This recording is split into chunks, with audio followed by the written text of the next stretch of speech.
Good afternoon, welcome back to Football League World TV. It's time for another week of the EFL London show. I'm your host, George Dagless, and joining me this week, Billy Mulley and Marcus. Getting on? All good, thank you. Yeah, I'm looking forward to getting back into some Championship action. Good stuff. Marcus, how are you? Yeah, very well, thanks. The international break crawled by a little bit, but yeah, looking forward to previewing the weekend's action here. Yeah, we've got a packed show here on the EFL London show. As always, fans of London clubs do get in touch with after the next 20 or so minutes. Get in touch with any thoughts concerning your club. We do want to hear them. We're kicking off this week with QPR. And we're going to talk Lyndon Dykes first of all. He's had a good international break, helping Scotland take plenty of steps towards the World Cup. Fair to say he could be on fire, really, so far this season. Started well for QPR as well. A number of pundits have said, the likes of Darren Jackson and Alex McLeish have said that Celtic and Rangers should have been having a look at him. Should have signed him from Livingston when he was there at the time. Perhaps they should look at him again now. He's doing so well for both club and country. Billy, let's come to you first of all. What do you think of that claim, Lyndon Dykes? Do you think he's good enough for one of the old firm? Definitely think he's good enough. I think he started life at QPR quite rusty. He struggled to sort of adapt to the Championship. I think in terms of his goal contributions anyway, he's always been sort of that physical presence, always caused problems. But in terms of scoring goals, he wasn't at it from the very start. But now he's in a position where he's added those goals, he's added assists, he's become a real threat, and you can see that he's become a really confident player in terms of everything else he does. It's not just the scoring of goals that's changed, it's his ability to throw the defender off with quick movements. It's his physical presence, as I said before, that is something that's been there. And I think the excellent thing about him is that he can operate as a two with Charlie Austin or Andre Gray, but he can also operate as sort of the sole striker, which is where he's getting the rewards. He's always going to be in the side when he can sort of do both those roles. And in a QPR side that's full with attacking talent, that's boding well for him at the moment. And also with Scotland, as we're seeing, I think Jackson claimed that perhaps Celtic or Rangers should have come in for him in the summer. I think it's a little bit premature. He wasn't really at the levels he is at now. So I think definitely coming into January and beyond, then Celtic, Rangers and even Premier League sides might start sparking interest in him. It wouldn't surprise me one bit. Certainly going well. Another striker related to QPR is Macaulay Bonne, obviously out on loan at his local team, Ipswich Town, doing really well in League One. Marcus, we did an interview with Ian Holloway exclusively on Football League World earlier this week, and he went on to say that he'd never be surprised if QPR recalled Bonne in the January window, given the form he's enjoying at Portman Road. Do you think there's a possibility of that? I mean, you look at the options QPR have, the likes of Lyndon Dykes, obviously Charlie Austin and Andre Gray as well. Well, plenty of options there. Is there room for Bonne to go back in January, or do you think he needs the rest of the season at Ipswich? There will be a temptation. I can understand that, but for me, it's not really a goer. I think Mark Warburton has liked to play both Chris Willock and Ilias Chair behind one central striker in his sort of preferred system when he's had all players available for QPR this season. So I think having the trio of Dykes, Austin, and Andre Gray is sufficient depth for the formation that they're playing at the moment. Warburton got to have a really good look at Macaulay Bonne for the whole of last season. Obviously, it was very difficult, difficult circumstances to go in for your first season at a new club. But I don't think a few goals for Ipswich and in quite a small sample size at the start of the season will be enough to change his mind and for him to sort of rise in Warburton's estimation enough to knock the likes of Gray, Austin and Dykes off of their perch. It's his hometown club in Ipswich. He started there in the youth setup when he was younger. It's quite a nice story for him after a difficult 2020-21 campaign. So I don't think Rangers will be keen to disrupt that in January. He's got a deal that runs until the end of next season. So if we are going to see the best of Bonne in a QPR shirt, there obviously is the chance for that to happen next season. I think unless QPR sort of stutter going forward, which have shown no signs of so far this season, I don't think they'll need to bring Macaulay Bonne back in January. Leave him where he is while he's doing well, and let him come back in much better shape than he was when he left the club. Yeah, I certainly agree. I think it could be wise to leave Macaulay Bonne Ipswich for the time being. The form he's in, he's having a great time at Portman Road, and QPR will be pleased to say that after, like you say, Marcus did have a tough year getting in the team and scoring goals last season. Right, let's move away from QPR. Let's talk Fulham next. Billy, the news that broke in the last few days is that Tyrese Francois is the latest youngster to reject a new contract offer. Like Fabio Carvalho, his deal runs out at the end of this season. It's slightly worrying news again, isn't it, Fulham? Obviously, Francois hasn't had as big an impact as Carvalho on the team, but he's still a very talented player that we have seen involved at times already this season. How concerned would you be if you're a Fulham fan with this news? Well, it's another talented individual who Fulham are struggling to tie down, as you say, and that's a little bit concerning because it's sort of what's happening with Carvalho is having an impact within the academy, it seems, and these sorts of players might be thinking that if Carvalho can attract this sort of attention by merely stalling his contract or whatever's been going on, then they might have sort of the opportunity as well to see what kind of interest is out there for them. I think, as you say, Francois, a little bit older than Carvalho. I think he's 21. Obviously not had as much impact on first team level, but that doesn't mean that he can't do in the future. I think in terms of Fulham's midfield options at the moment, they're really, really well stacked. They've got some very, very good midfielders, and sort of Francois coming into this side at the moment, I can't really see that happening, which is perhaps his motivation behind a contract stalling and all what's been going on so far. But yeah, it's definitely concerning for Fulham because you don't want this happening within your academy. You want your players excited and ready to play for the club. That is the last thing you really want, is players sort of seeing what's out there and not being 100% fully committed when that opportunity arises. Marcus, what do you make of this news? It's another young player that Fulham are sort of struggling to get over the line in terms of contract at the moment. Yeah, I think Francois is probably a little bit unfortunate that maybe any other Championship club he gets way more minutes than he has been so far at Fulham. 21 years old. I think he's been trying to get into the Australian national team. Obviously, sometimes that doesn't pay a lot into whether a player's going to sign a new deal or not.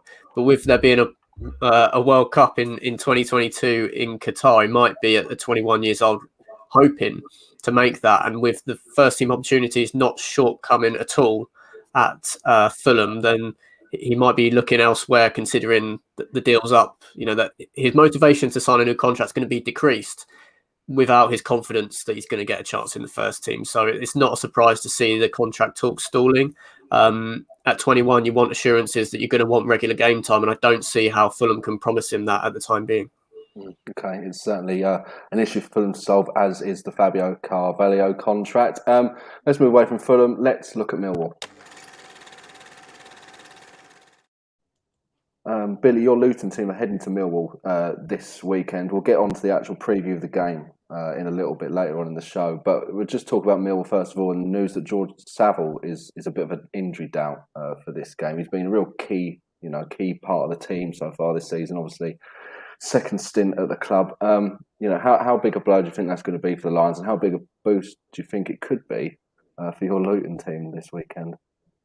Yeah, well, it's news obviously that's not great for Millwall, and as a boost to me being a Luton fan, but I'm not entirely sure how big of a blow it is. I think at the start of the season I might have said it's a major blow, and I'm not too sure I'd back that at the moment, because I think it was in the Millwall takeover show where our fans said that he'd been slightly underwhelming so far, which is something I didn't really expect in terms of the numbers. It looks okay, but Saville's a player it's proved himself in the Championship. He's really got everything as what you want in the midfielder. He's got that sort of gritty side to him, ability to win the ball back, and he can progress the play. He's also good in the final third as well. So he's a player that from the outside looking in, I'm quite glad that he's not playing as a Luton fan, because I know what he can do and I've seen what he can do before. But in terms of how he's been doing so far, it's not too great at the moment, but that doesn't mean that it won't turn around. I think he's shown at Middlesbrough and during his Millwall spell that he can be at the top of his game in the Championship, and I fully expect that to happen. And I think the options that they do have as well will also be a boost to Millwall, because it's not like not like Saville being unavailable will come as a detriment to Millwall, because they do have some very good options in there, with George Evans coming in, Ryan Leonard, now that he's not having to play in the right back role, he's another option. Keith Beld as well is another quality option at Championship level. So they're not short of options, but obviously Saville does have ability. Hasn't fully shown that yet this season, but he still has the ability to turn it on when he wants. Okay, we will see how Millwall get on potentially without Saville this weekend. We'll preview that later on in the show. One final team to look at in this headline section of the EFL London show, and that's Charlton Athletic. Marcus, we'll come to you. Obviously, you're a Charlton fan. It's been revealed earlier this week that Ronnie Schwartz has had his contract ended by mutual consent.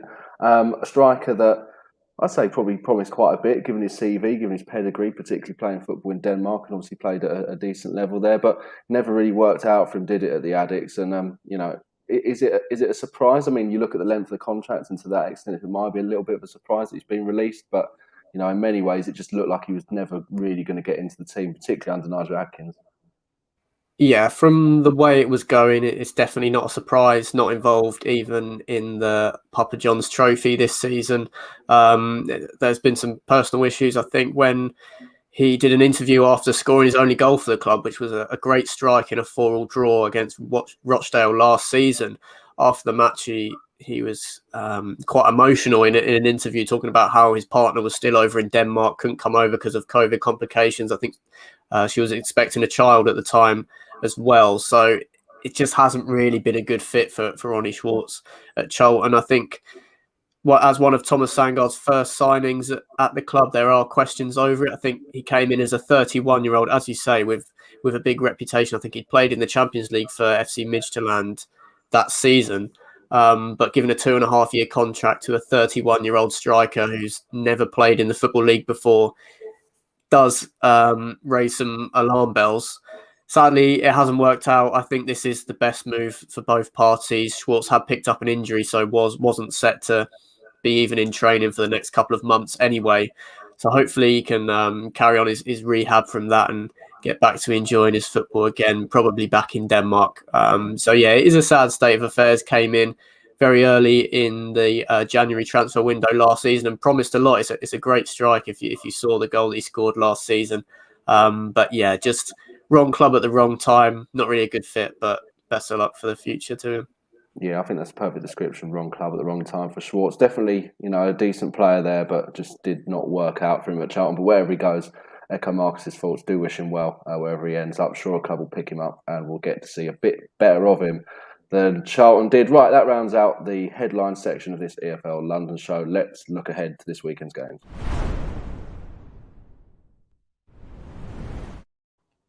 International breaks come to an end. Sure, there's plenty of people watching, plenty of people here in this show as well that are happy about that. And we start off with a real cracker at Craven Cottage, 12:30 Saturday afternoon. Fulham take on QPR West London derby. I'm lucky enough to be there reporting on it for Football League World. Billy, this game on paper looks pretty exciting, doesn't it? Two teams that have obviously had good seasons so far. Two teams that feel as though they should at least be in the playoffs. Fulham obviously will be looking at the top two as well. There's no reason why this shouldn't be a real good occasion in West London this Saturday afternoon. Yeah, it promises to be a very good game. I think in terms of this international break, it probably came at a good time for Fulham. Inconsistencies had sort of creeped in, a few injuries that they've had to contend with as well. So having that sort of respite, I know certain players did represent their countries over the international break, but also it was a good time to get some players back into training and back into contention for what is going to be a really, really big match in West London. QPR, I think we've spoken before about the strength and depth that they've got. I think they've got a lot of players on the fringe of things that would be getting into most championship sides. The front three that we've spoken about already, that can keep rotating and produce the same results. The midfield as well, stacked with talent, with Amos coming back in there as well, and finding it very hard to get a game. And then the defence as well, that's just as solid as anything. So it will be difficult for Fulham to break QPR down, but they're a team that consistently churn out opportunities to score. Mitrovic at the sort of point of it all, usually converting as well, 10 goals already this season. So it's going to be interesting to see where the points go. But at the same time, I can't really pick out a winner. Okay. You're on your fence as you were last week for the weekend preview, really. Yeah, I'll try and get off it for the rest of them, but no, I'm going to stick on it for now. Okay, no, fair enough. To be fair, I think I may also be on the fence with this one. Derby game, that's my excuse for this one. I just think as well, Fulham, although they can be brilliant on their day, they can be a little bit inconsistent. I just fancy QPR to maybe get something at Craven Cottage this weekend. Marcus, how do you see this one going between these two? Well, I'm a bit hesitant to keep saying what I always say about Fulham, which is that I'm not worried even despite the results being a little bit concerning. But that performance at Coventry in the second half was very worrying, particularly in defence. Obviously, I think Alexander Mitrovic wasn't involved that much for Serbia in the international break, which should be a positive for Fulham, hoping he can come back in and really hit the ground running.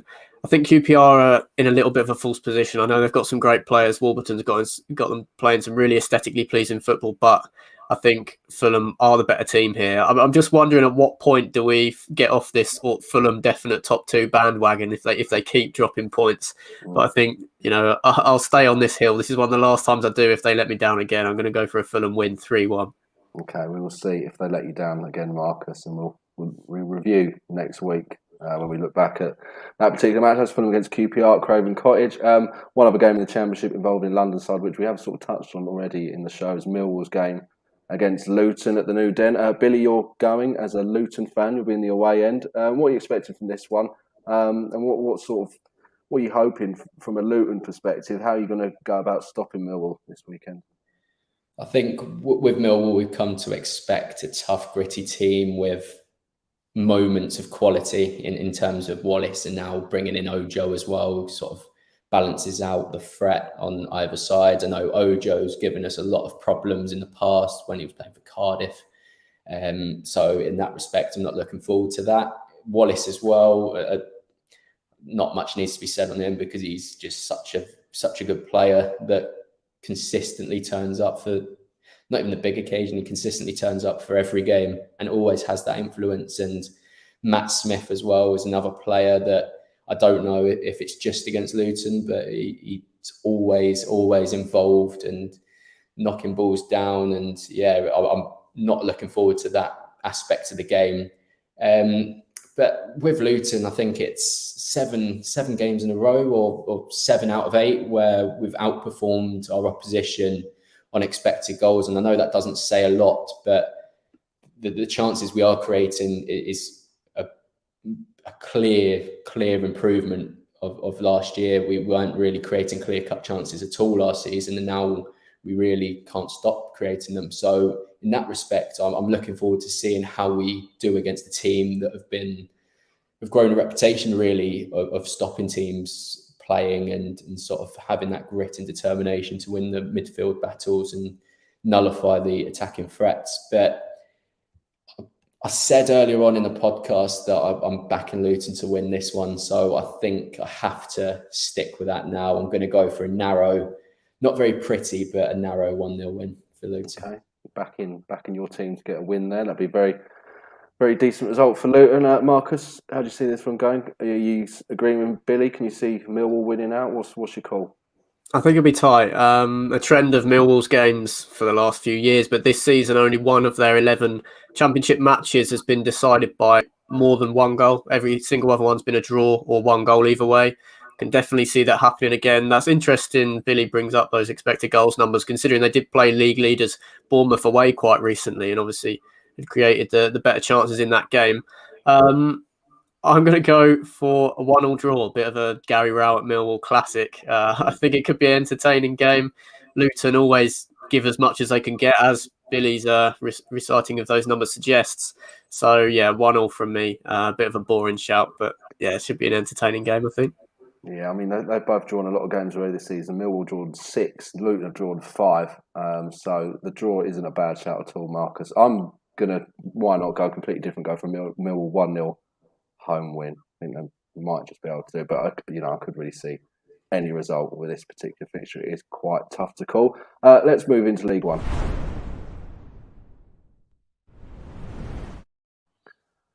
Marcus, we'll keep with you. Let's talk Charlton first of all in League One's fixtures this weekend. Off to Lincoln. What are you expecting for this one? Lincoln themselves have had a pretty underwhelming campaign, probably not to the extent that Charlton have so far.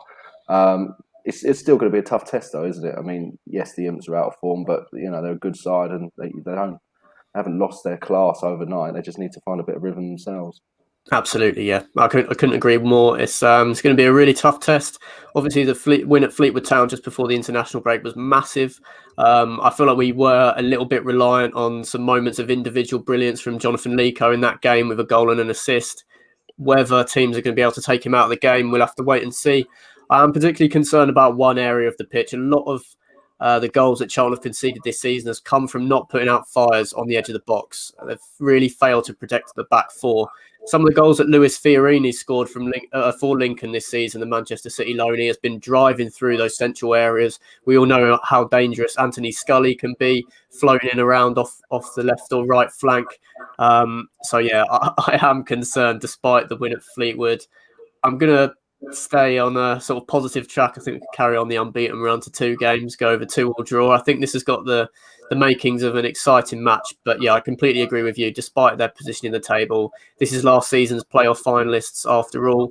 Michael Appleton is a very competent manager at League One level, so it's going to be a huge test for Charlton.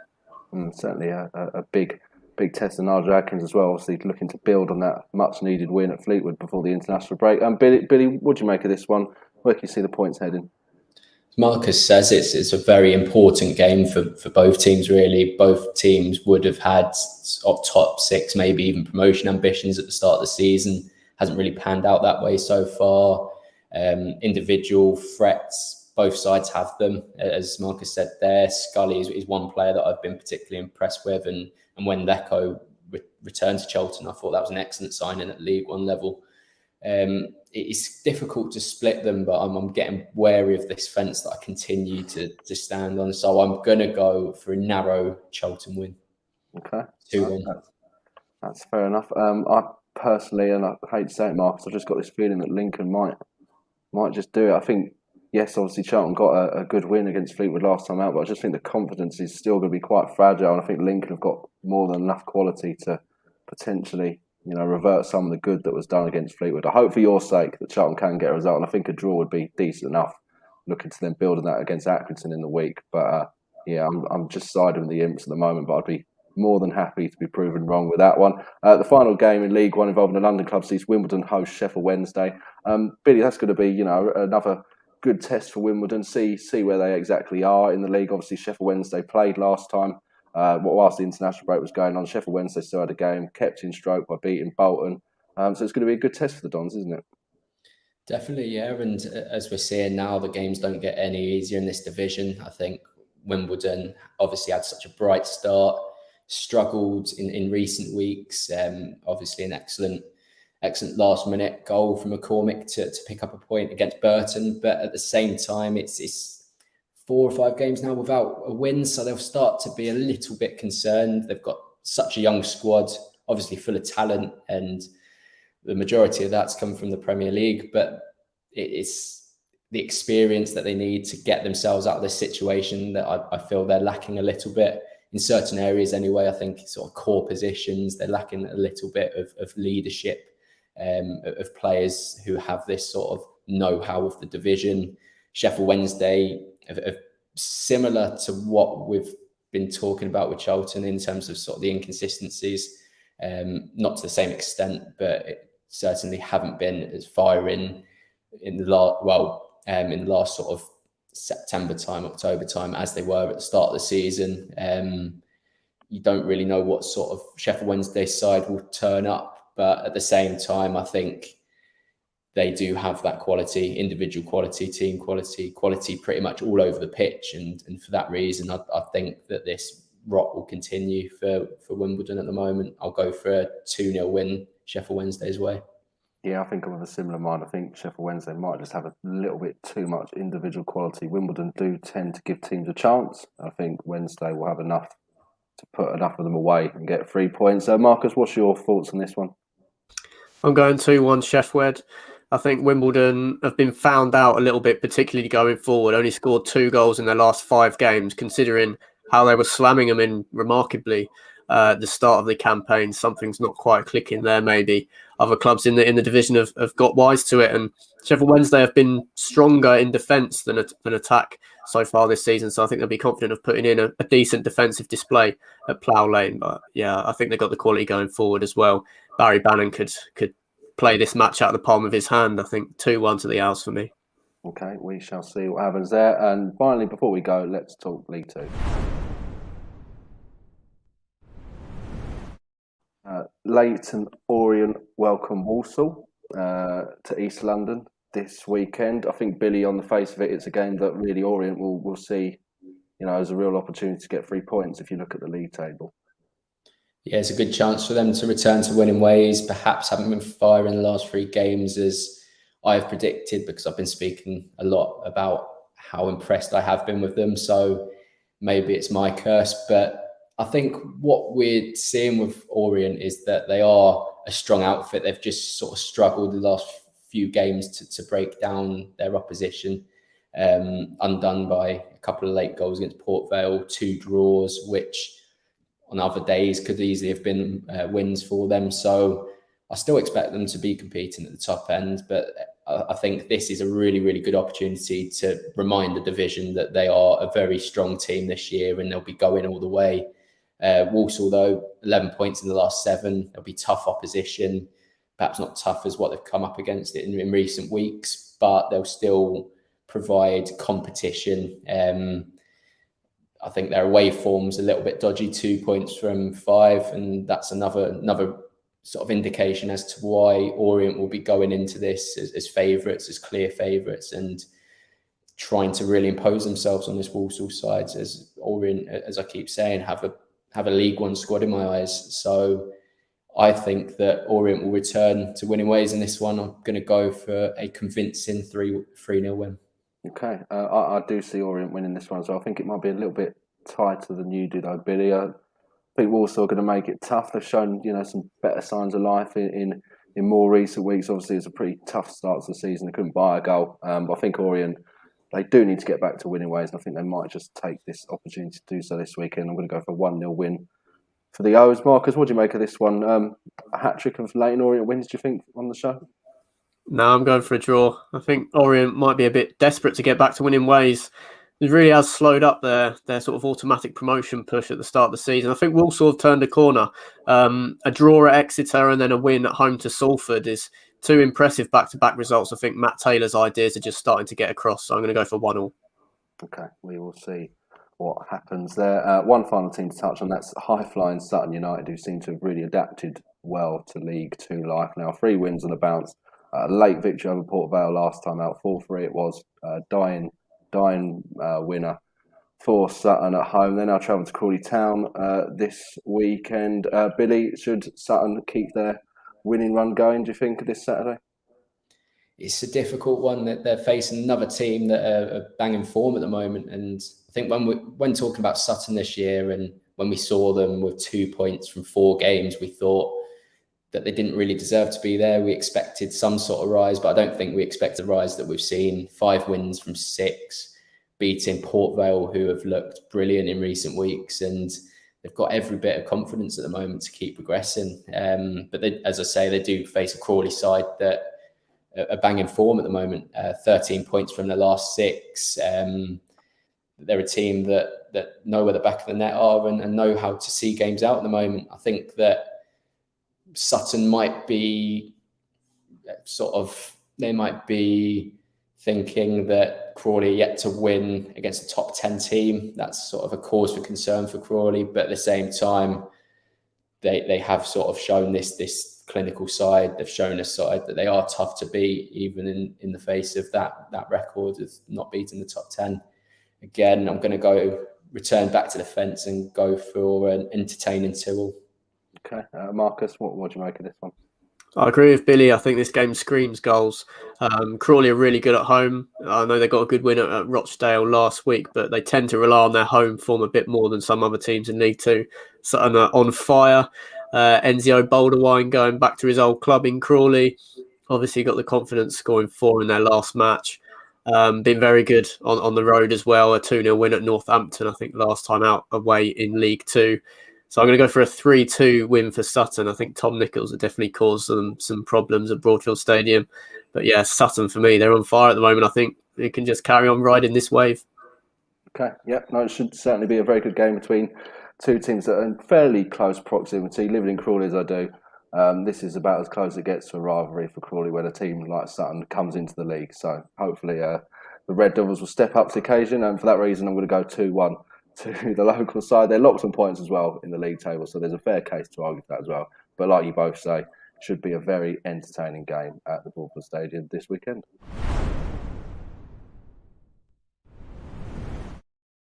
And that brings an end to this week's EFL London show. Hopefully wherever you've been watching, you've enjoyed it. Billy, Marcus, thanks very much again for joining me this week. I will see you next week. I'll see you before next Thursday, but in terms of this show, I'll see you next Thursday. Have a good weekend, both of you, whatever you get up to, and everyone watching as well. Have a good weekend when it comes. Enjoy the football wherever you're watching it. And from us here, it's bye for now.